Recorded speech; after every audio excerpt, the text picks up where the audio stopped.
हसणं होईल सोपं, जीवन होईल खास। पलूस आणि परिसरातील नागरिकांच्या आता दाताच्या उपचारासाठी सांगली, कोल्हापूर, पुणे, मुंबईची धावपळ थांबणार।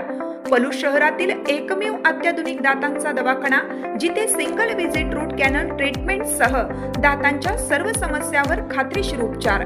डॉक्टर प्रणव सचिन सुतार यांचे smile studio multi speciality dental clinic, Bhosale plaza, new ST stand समोर, पलूस। अपॉइंटमेंटसाठी संपर्क 72 72 82 72 27 आणि 87 93 75 16 25। सांगलीत थरार, पिस्तूल ट्रायल दरम्यान ठेकेदारावर गोळीबार, दोघे जेरबंद, शहरात दहशतीचे वातावरण।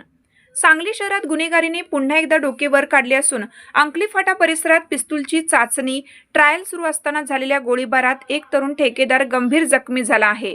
आदित्य कुमार अशोक नाईक, राहणार एकता कॉलनी, सांगली असे जखमीचे नाव असून त्यांच्या पाठीत गोळी लागल्याने त्यांची प्रकृती चिंताजनक आहे। या प्रकरणी सांगली ग्रामीण पोलिसांनी दोघांना तातडीने अटक केली असून एकावर गुन्हा दाखल केला आहे।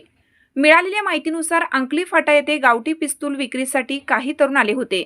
या पिस्तूलची कार्यक्षमता तपासण्यासाठी ट्रायल घेतली जात असताना अचानक 2 राऊंड फायर झाले।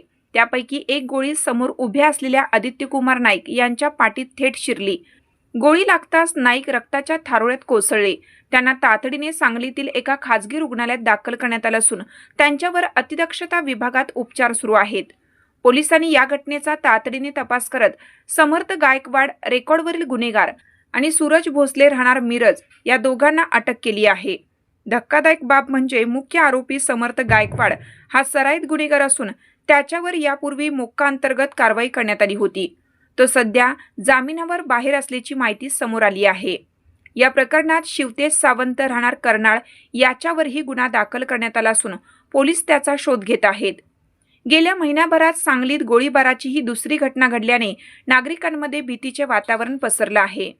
भरवस्तीत अशा प्रकारे अवैध शस्त्रांची खरेदी, विक्री आणि वापर होत असल्याने सुरक्षेचा प्रश्न ऐरणीवर आला आहे। ग्रामीण पोलीस या प्रकरणाचा अधिक तपास करत असून हे पिस्तूल कोठून आले याबाबत सखोल चौकशी सुरू आहे।